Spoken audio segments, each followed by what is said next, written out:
Funding for This Is Nashville comes from you, our listeners, and Alliance Bernstein. Since 2019, employees have impacted our community by giving more than 5,000 hours of volunteerism in Middle Tennessee. AllianceBernstein.com. Alliance Bernstein is not affiliated with National Public Radio. I'm Khalil A. Colonna, and this is Nashville. Today, we launch the first of our 9-part series on homelessness. The series is called In My Place. The series is brought to you thanks in part to Pinnacle Financial Partners. In My Place educates listeners on what cities like Nashville can do to prevent and end homelessness while caring for our neighbors who are still unhoused. We'll talk to national and local guests about everything from best practices to worst failures, and hear from people who intimately know the complexities of having nowhere to go. This show highlights how affordable housing affects each of us, even if we think it doesn't. To help us get a better understanding of the known facts about homelessness, what it really looks like, the causes of homelessness, what cities can do to solve the problem, and dispel common myths, I'd like to introduce my first guest. Dr. Mary Beth Shin is a Vanderbilt professor and faculty member. Dr. Shin, thank you for being here. Welcome to This is Nashville. Thanks so much for having me. Really appreciate it. So you are a nationally recognized researcher and are currently also teaching at Vanderbilt University.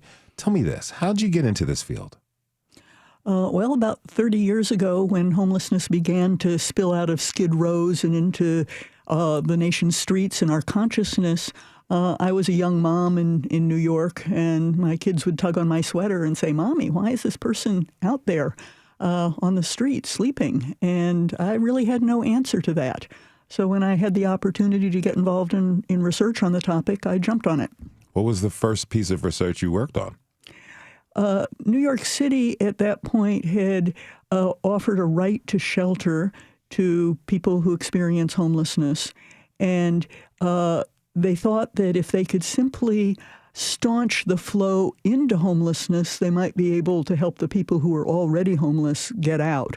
But people were coming in faster than they were leaving. And so the first study was to try to understand, among families who were receiving public assistance, welfare, what differentiated those who entered homelessness versus those who remained stably housed. When did you first come to Nashville? 16 years ago.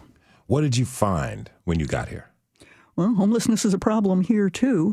And like everywhere else, it's basically caused when people at the bottom of the income distribution can't afford the rent. And as every Nashvilleian knows, rent has been going up over the last decade and a half since I've been here. The GAO says that every $100 increase in median rent leads to a 9% increase in homelessness within cities. So you can understand why we have a problem in Nashville. Yeah. Okay, so tell me, how is homelessness defined? People define it differently. So the Department of Housing and Urban Development talks about homelessness, sometimes called literal homelessness, when people are on the street or in a place not meant for people to sleep, or in shelters or other programs for folks experiencing homelessness. The Department of Education has a much broader definition that includes folks that are staying with other families, other households, because they can't find or afford a place of their own, and a few other things, people in short-stay hotels and the like. Now, do these different definitions, do they cause confusion to the public when we talk about homelessness? Sure. Yeah. So what does it look like here in Nashville? Well, homelessness of both types is going up. So to try to understand how many people are homeless, one of the things we do in every community around the country is required to do is on a single night in January, go out and find as many people as we can find. And the numbers went up from 2022 to 2023. They haven't been released yet for 2024, but when I was out there on January during the count, we found more people in my little area than had been found the year before.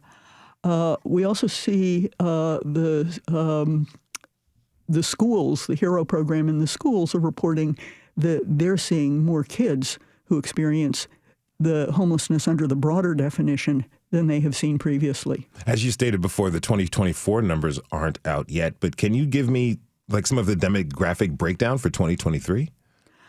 So in 2023, we had, I have it here somewhere, 1,875 people that we found on the streets on a single night.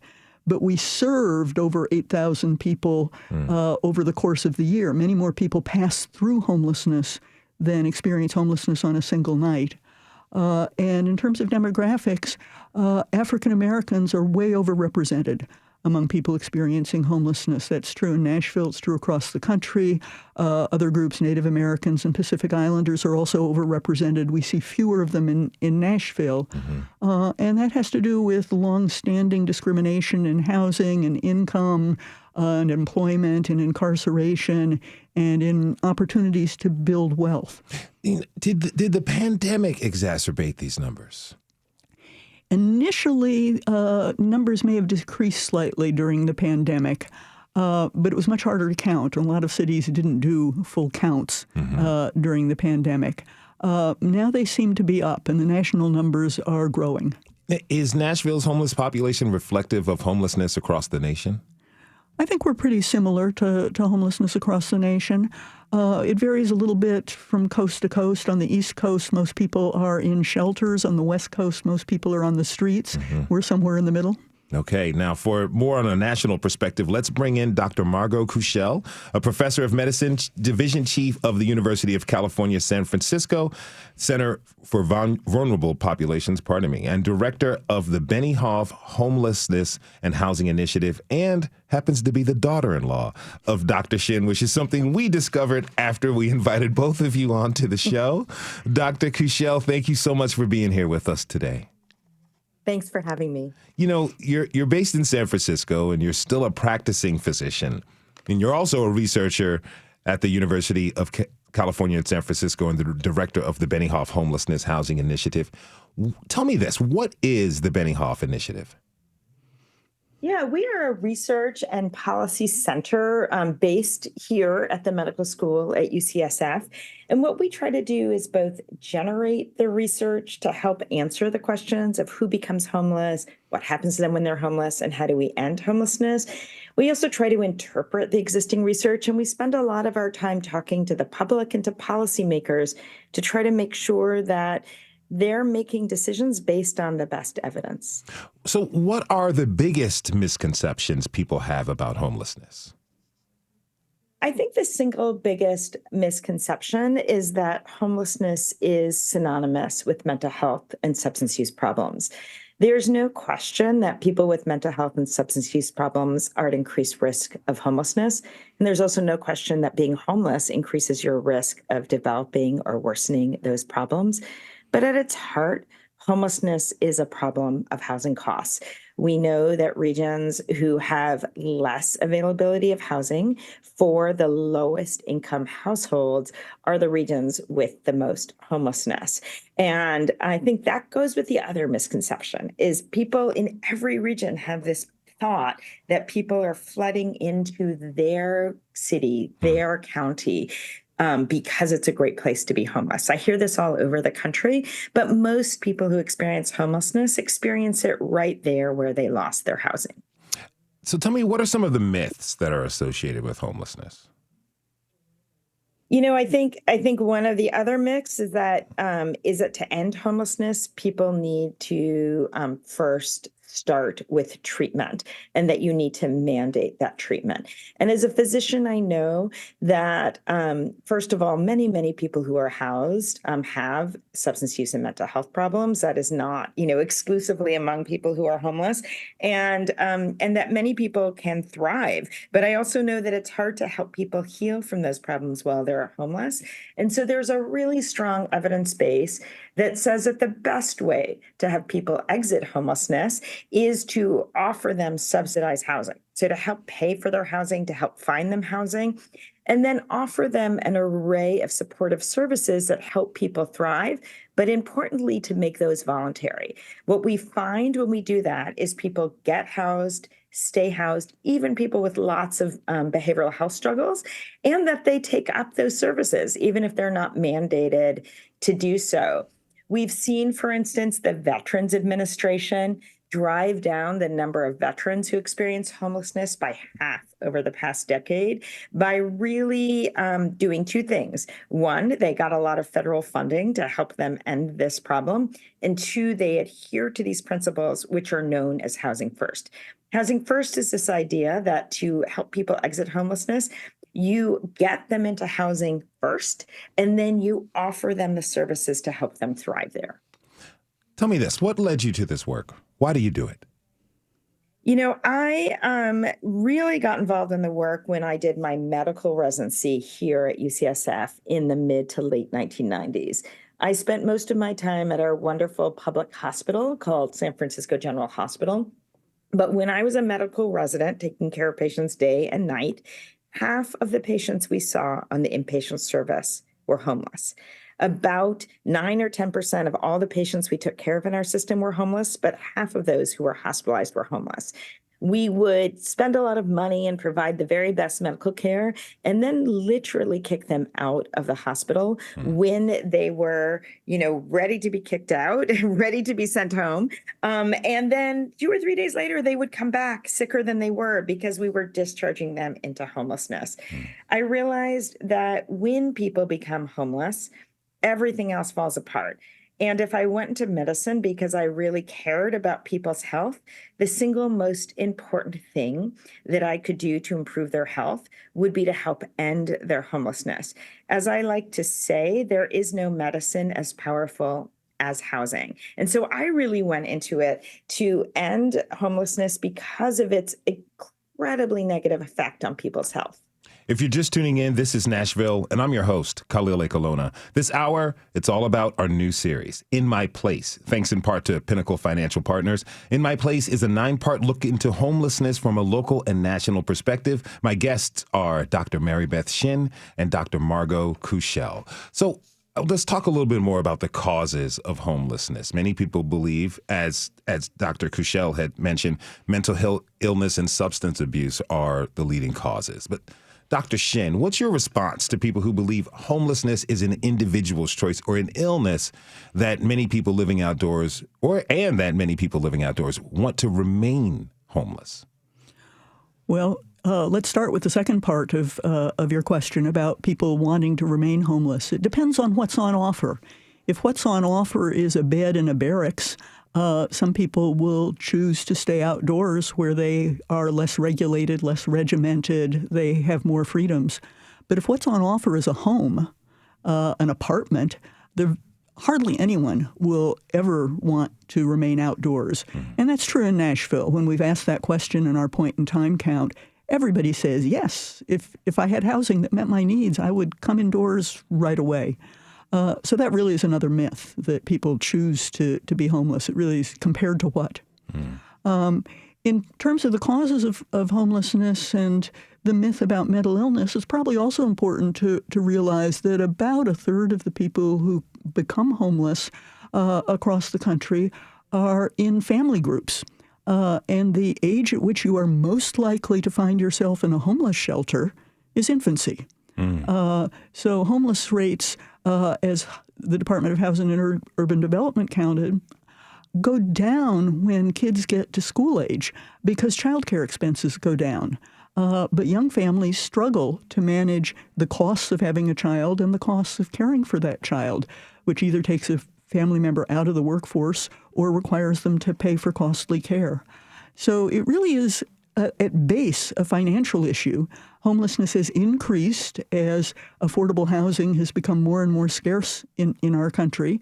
And providing affordable housing to families really ends homelessness and has radiating benefits for other aspects of family life. So in a large experiment that we did across the country, giving housing vouchers to families to hold their housing costs to 30% of income not only ended homelessness and every other form of residential instability, but it reduced psychological distress, and it reduced substance abuse, and it reduced domestic violence and food insecurity. So things that can sometimes cause homelessness got reduced when families simply had access to housing that they could afford. What's different about homelessness now than a decade or two ago? It's in some ways more entrenched. So there are more people who've had trouble extricating themselves from homelessness. We sometimes call them chronically homeless. So those are folks that are really going to need the kind of housing that Dr. Kushel was talking about, where you have housing and you also have the supportive services that people need, but voluntary services that they can choose. And those can be mental health and substance services, but they can also be vocational services and educational services and recreational services to build community. So that kind of housing is really important for folks who have serious mental illnesses and who have gotten entrenched in homelessness over time.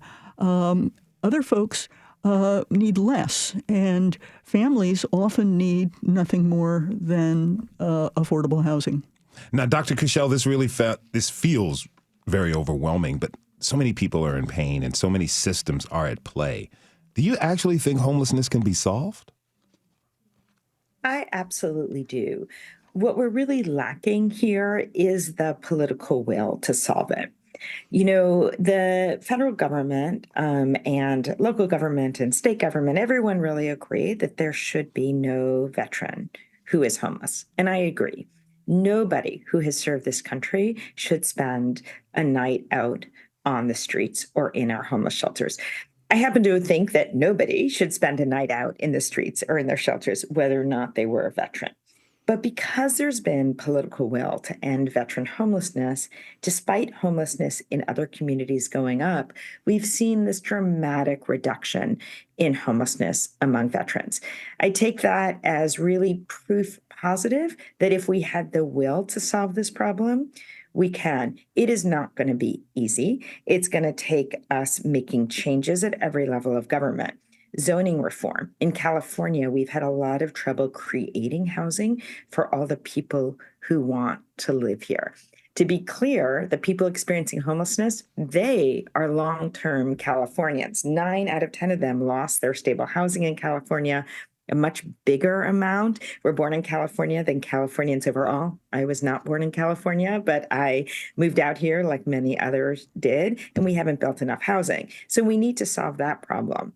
But what we really, really need is a commitment to have the resources and to spend those resources, as Dr. Shin said, on things like housing vouchers to decrease the cost of housing, rather than to spend that money on what we're currently spending it on, is things like big barrack-like shelters or policing or other things to police people's behavior while they're experiencing homelessness, instead of actually using it to address ending their homelessness. What about to everyone listening? Like in casual conversations at a bar or at a dinner party, people will talk about they want to do something about homelessness. But then, NIMBYism, not in my backyard, comes into play, as well as the ignorance that both of you have pointed out about the roots of the issue.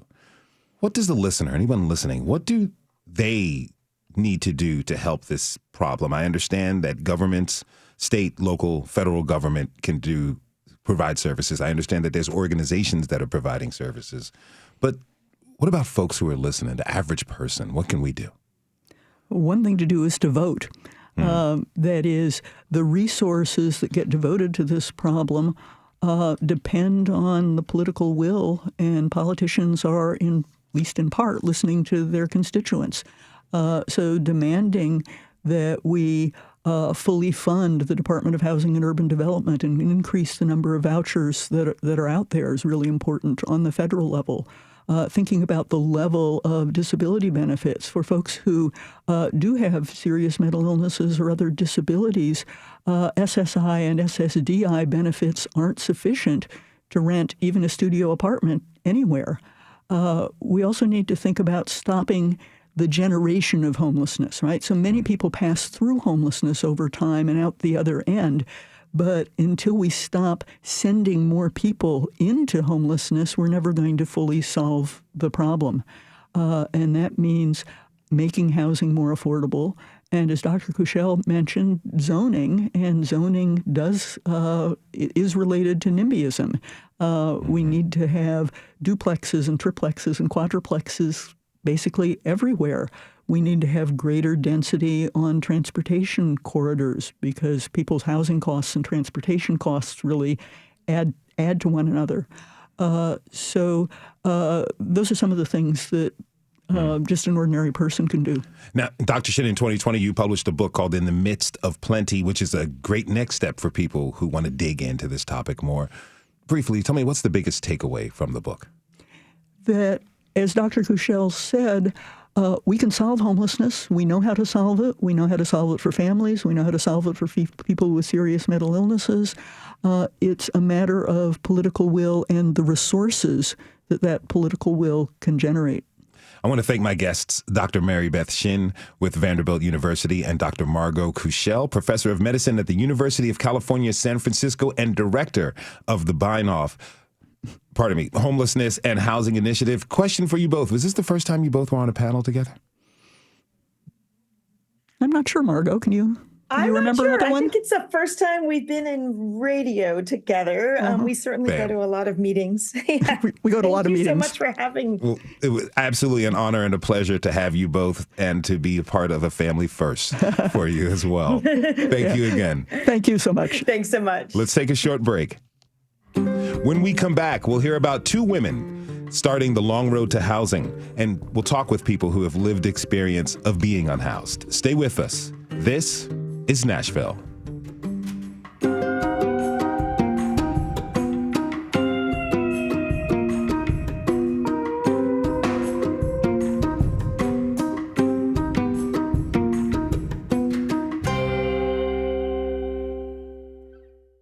Funding for This is Nashville comes from you, our listeners, and Music City Prep Clinic, Nashville-based provider for PrEP, and offering comprehensive sexual health services in an environment designed to be safe, professional, and shame-free.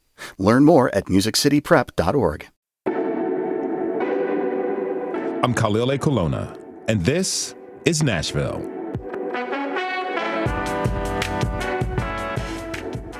It's a regular Wednesday at City Road Chapel in Madison. From 10 a.m. to noon, people who need help with anything from laundry to housing can stop by to tap into resources. There, Tasha A.F. Lemley met two different women, both needing a place to stay. This is my first time I've ever lived like this. Melba Lewis is about to be 70, and she's tired of living in her car. It hurts my legs bad. I can't put on my shoes, my tennis shoes. She says she's on Social Security and until about a year ago could handle her $800 rent. But them apartments over there just went up sky high, I think $1,400 for a one bedroom. I would have got me a little job or something, but it went up too fast. So she moved into her car. Recently, Lewis entered the Homeless Management Information System, or HMIS. It's a database that's often the first step to get into housing. She stops by City Road Chapel for an update, but there's no new news. Still, life is one thing I enjoy every day. My daddy was the same way. My mother was the same way. We all enjoy life. Lewis is likely considered pretty vulnerable because of her age and health. So she may have a good chance of getting into a place this year. So my name is April Renee Aguirre, and I'm a recovering addict. 7 months getting it out the mud, getting me out the mud, getting my life, critiquing me every single moment of the day. Aguirre's also at the church this morning.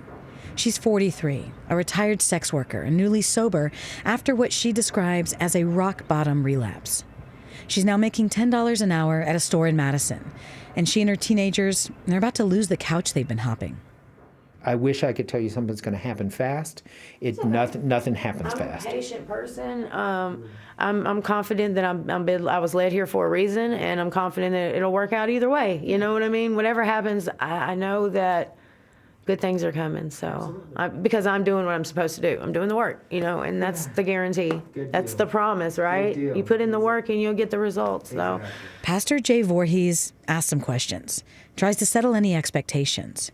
We're waiting for the Metro employee to return. They had taken off when no one else was there after finishing with Melba. They're going to ask you things like active drug addiction, all those kinds of things. The deal is, don't lie about it. Yeah, well, okay. you got the right one there. Yeah. Because I'm not a liar. So all of that kind of stuff, because then what they do is they base the referrals off of kind of how folks are more vulnerable. He lets her know she'll be in a different system because of the teenagers, and that his program for families is currently full. But that doesn't mean that there aren't other places. It's more bad news once April talks to the Metro HMIS employee. She says she feels shocked and dismissed. She's considered low vulnerability. She wanted to be honest with me and let me know that basically there's nothing they can do because I have a family. I'm not in bad enough shape for help, even though I will be homeless with nowhere to sleep, with nowhere to put my things on the 29th. And don't do me any favors. I'm willing to put the work in. Give me some solutions. You gave me no solution. You gave me a white card with a number on it, a phone number, a handwritten phone number, and said, don't give up. So I won't. Still, like Melba, April's someone who loves life and believes things will work out. She sees signs everywhere, and every moment has purpose. This comes up over and over again in our short time together. I'm thankful for everything, every single thing. To this morning, I was giving gratitude to my source for letting me hear the birds. I said, never let me stop hearing the birds. I'm deaf completely in one ear from where a pimp almost killed me on Christmas Eve because I was gone too long getting us breakfast. I just want to hear the birds until I go. Don't let me stop hearing the birds because that's my mama. She lets me know through the birds.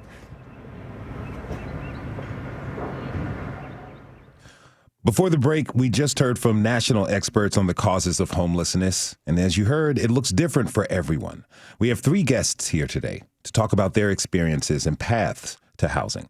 I'd like to welcome Jamie Villegas, member of the Homelessness Planning Council, Deidre Childress with Gideon's Army, and Vicki Batcher, board member for Neighborhood Health. Thanks to you all for being here. Really appreciate it. Thanks for having us. You know, let me start off, Jamie. You know, you moved here from the Bay Area in California. What brought you to Nashville? And tell me, how'd you end up on the streets? All right. Well, you know, I moved to Nashville about 11 years ago with my my then domestic partner. There was a family emergency going on, and we decided to pull up stakes and move to Nashville, where he's from, and just help out with the family. After a very tumultuous relationship, you know, after splitting with him, I finally made it onto my own. And during the year I became homeless, it was during COVID. And, you know, there was the emergency rent relief fund. I submitted my application. But when the city never received the rent rolls for my rental history, because the apartment complex, I'm guessing, because it happened with multiple people in my complex, that they didn't forward it, probably in an effort to push out renters to raise rents. So when, you know, come January, when the program ended, eviction notices came up, and I was all of a sudden packing my stuff into a U-Haul van by myself and living on someone's couch. After that, I only was able to stay for a short amount of time, and I started hopping hotels. And then I also, you know, in the same process, started dating someone, got myself stuck in Ohio for months after being abandoned there, after having a life-changing medical diagnosis. And when I came back to Nashville, through grace of friends and everybody, I eventually found myself at Brookmead Park.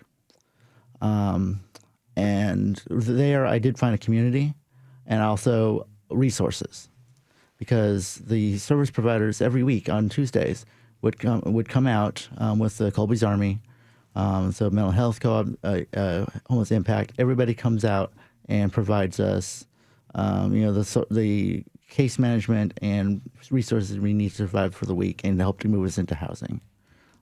From there, got into a rooming house, and eventually got picked off the waiting list for Hadley Park Towers. Have you been able to receive medical treatment? So I was able to receive, while in the camp, we got basic medical services through Neighborhood Health, through their mobile team, and the mental health services through the Mental Health Co-op. Now, Vicki, you've had a different experience. You had 2 small children when you became unhoused. Tell me, what was that like? Trying to explain to your kids, this is home now, this is a car, was difficult. But my kids were just so hopeful. They never let any of us lose hope. They knew the problem we were having with evictions and such. So I kind of made them a part of everything so that they could understand why this is going on.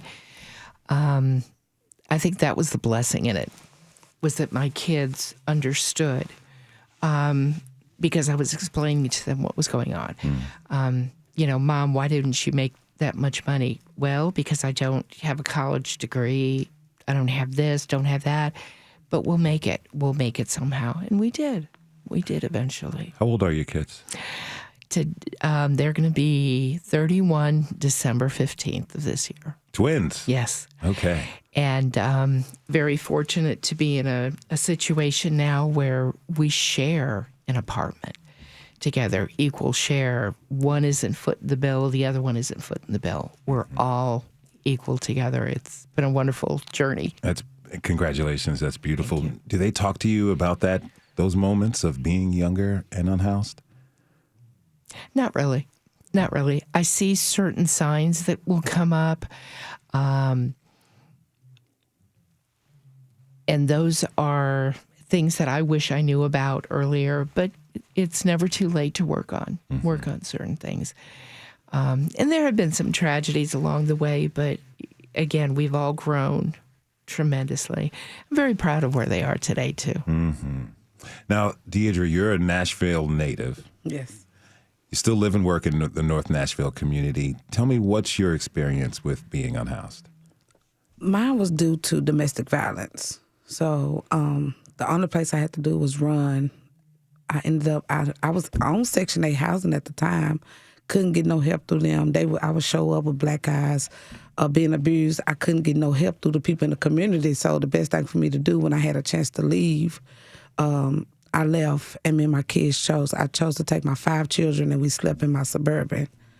And from then, I learned how to just stay strong and find me another place to live. But at the time, because I was going through so much, I didn't share it with my friends and family as much. I had one friend, her name is Nicole. She would let me pull my Suburban in her yard so we could be safe and sleep. I was a little cocky, right? I wasn't humble enough at the time to really let a lot of my family know what I was going through. But my experiences during that time, the domestic abuse is what forced us onto the streets and to seek help through organizations. And Martha O'Brien is one organization that kind of helped me at that time.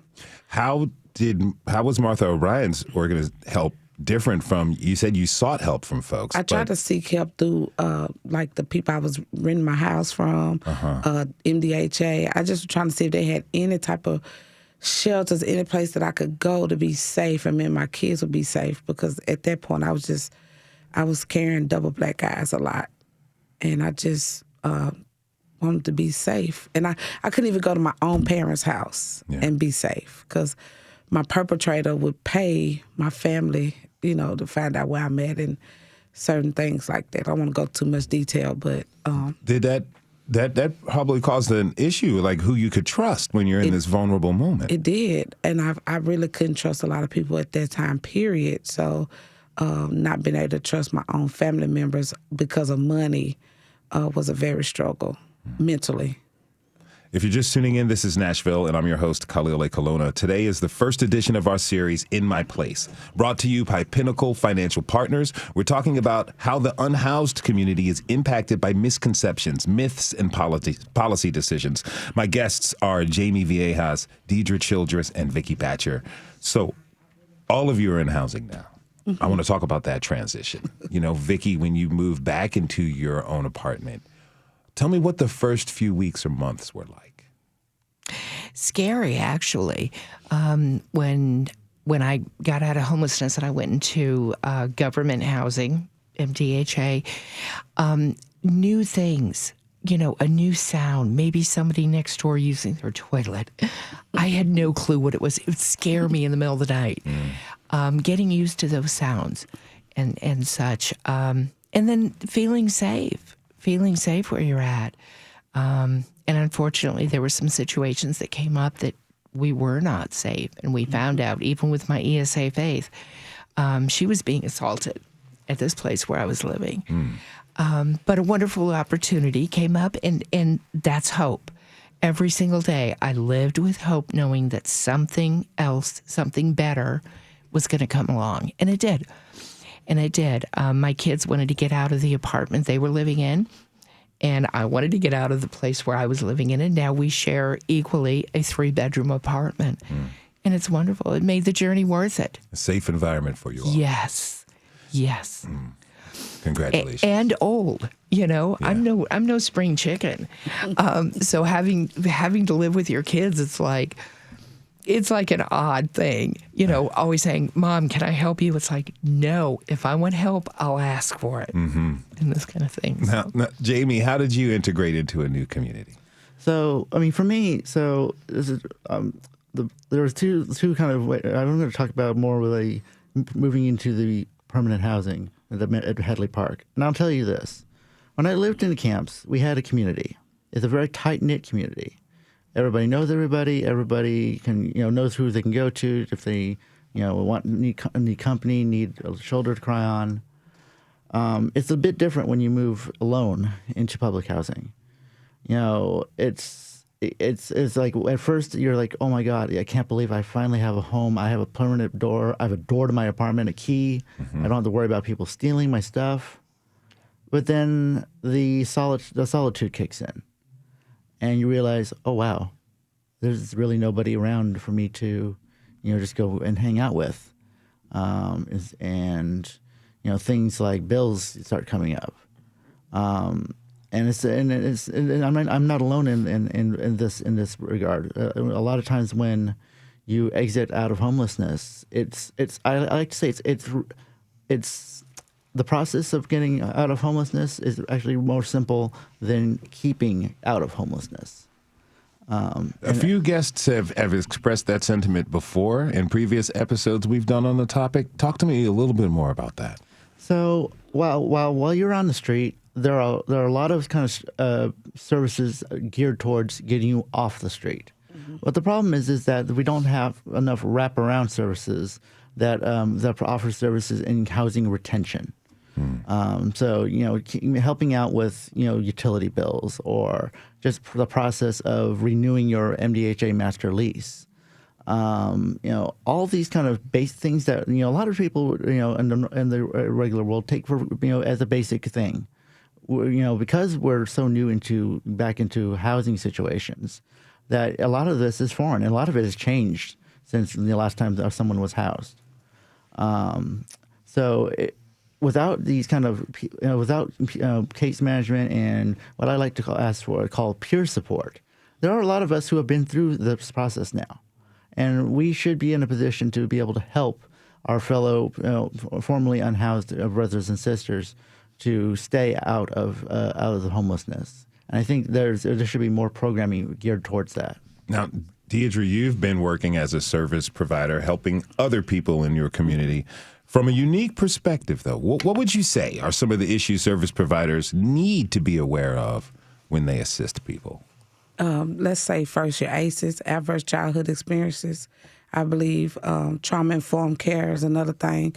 If providers will look more at the background of where people are coming from, you could understand where they're headed, right? And I know these women beside me, we talk a lot when we in our meetings about the policies and the red tapes and the everything that you have to go to even get housed these days is scary. Because by the time you get safe housing, when y'all just had the first half of this segment, I didn't hear nobody talk about safe housing. You can be housed all day. But if you don't have housing that's safe, who are we helping? We're just putting people back into bad situations. And I can speak on that because my domestic abuse, that's what I learned. I was just in a bad situation. It didn't help me to have a housing. It didn't help me to have money. It didn't help me to have food. It didn't help for my kids to be in a good school because guess what? We was not safe, right? So that's why I do this work, and I try to provide safe housing for people. I try to find good landlords. That's one, right? I try to just make sure it's a good neighborhood where it ain't no lot of gun violence, drug violence, just overall bad violence for the neighbors and the children. And, so if we could just start with that first. ASICs, finding where people coming from. Because if I lived in a neighborhood where gun violence is prominent, I don't want to go back to another neighborhood like that because now I got post-traumatic stress, right, from where I come from. And finding affordable housing is nearly impossible, but they're going to put you in housing in these neighborhoods that aren't safe. Safe housing is imperative. I've got to wrap up, but okay. I want to ask my final question to you, Deidre. Okay. There's people who are providing services. There's staff members there. I read something interesting in your pre-interview where you spoke about people who are providing these services aren't necessarily treating the people they're meant to serve like humans. No. Talk to me about that. Okay, so just from me helping my clients, neighborhood health is a great place, but I'm going to just use neighborhood health. You could say you could go into neighborhood health. The receptionist might be mad because they're at work that day, and they might treat the person bad because they might got a bad odor or they don't have adequate clothing on or anything. So the first person that you meet in some of these organizations, these larger organizations, I don't want to throw no names out there, but the smaller organizations treat our unhoused population way better than some of these larger organizations. So I try to stray away from sending my clients to like Salvation Army and other places like that because the people just don't treat them fairly. They shine on them, they look down on them, and they just talk to them very badly. And I've witnessed it. And then they be thinking I'm a caseworker, not knowing I'm just a stand-in person, advocate for this person in the community, and I see how you're treating them.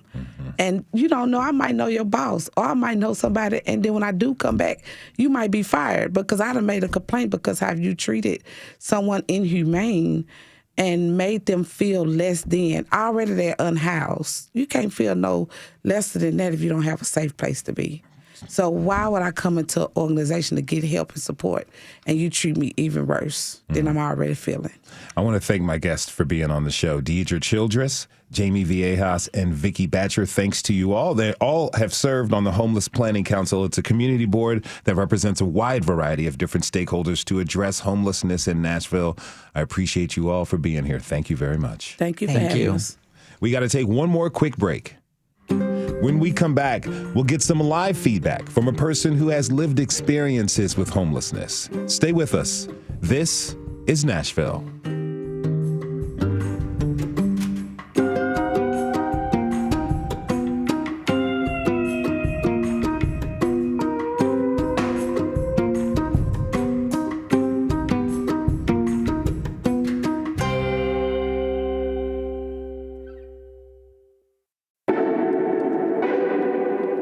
I'm Khalil Ekalona, and this is Nashville. We're ending our first episode on homelessness by bringing on a special commentator, Liz Mallard. Liz is a former guest and also has lived experience. We've asked her to listen to today's episode and provide us with some live feedback. Liz, it's so good to see you again. Thank you for having me. Really a pleasure to have you here. We're kind of putting you on the spot for some live feedback. You ready? Yeah. Okay. So tell me what you've listened to so far. What's one thing you learned? Nobody really knows what to do or how to fix this homelessness. I mean, I feel as if everybody talks about it and they're all approaching it different ways. And instead of one place doing this and one place doing that, why don't we work together? Because I did hear that it needs to be individualized, and that does need to be heard more. But nobody knows exactly how to fix it. So talking about it, what we can really do is like be about it. You know, that's just the reality of it. It's not anything but meetings on meetings, and we could have,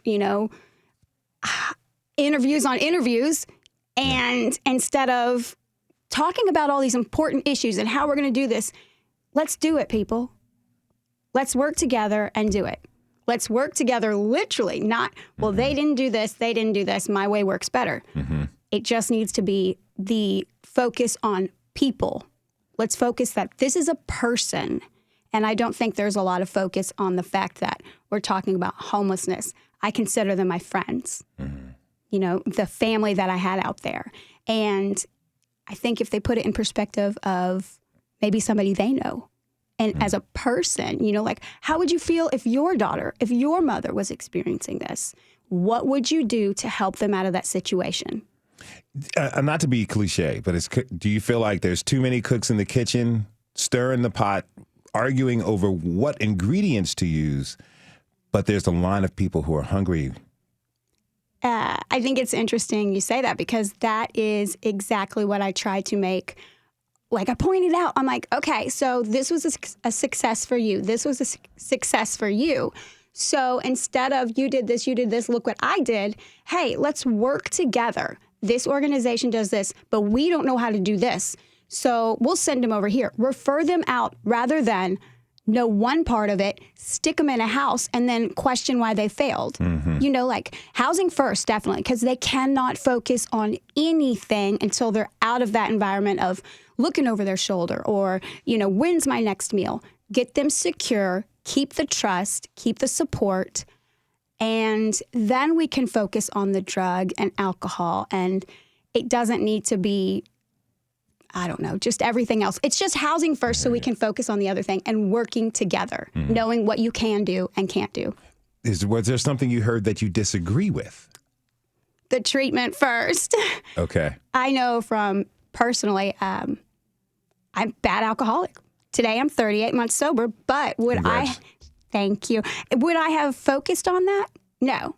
I now am learning with sobriety the needs that I need and what I was self-medicating.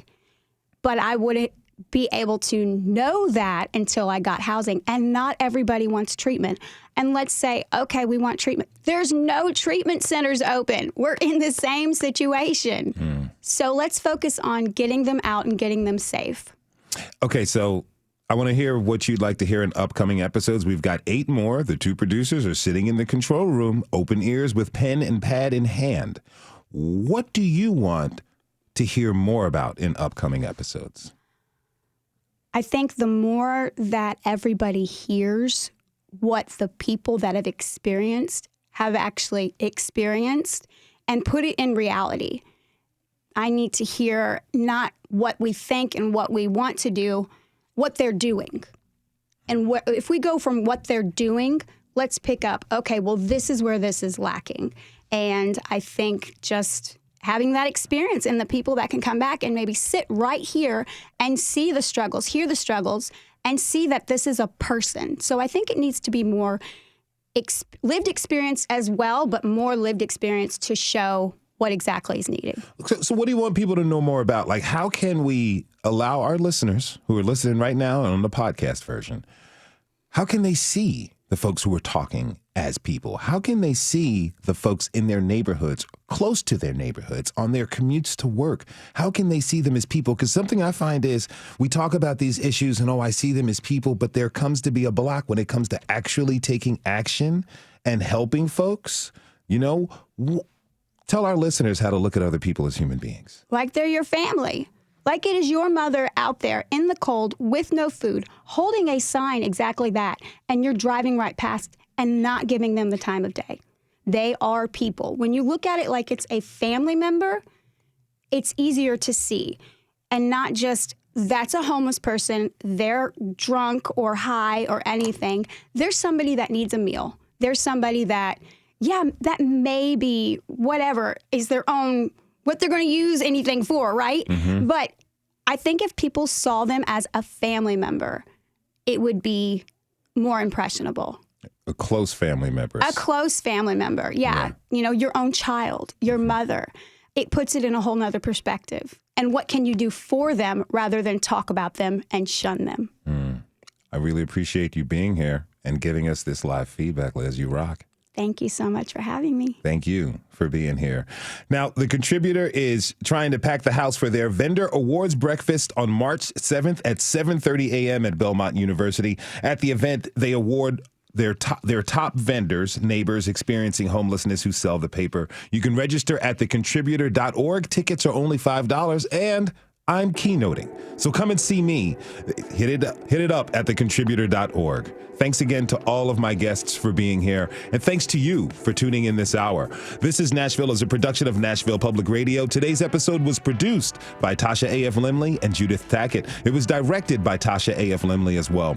Our board operator, is Liv Lombardi. The masterminds behind our music theme are Laurent and Namir Blade. Special thanks to Pinnacle Financial Partners. You can listen back at thisisnashville.org or wherever you get good podcasts. The conversation doesn't end here. Tweet us at This Is Nashville. Find us on Instagram and tell us what you want from our show by filling out our quick survey online. This is Nashville. I'm Khalil Lake Aluna. We'll see you on Monday, everybody. And be good to each other.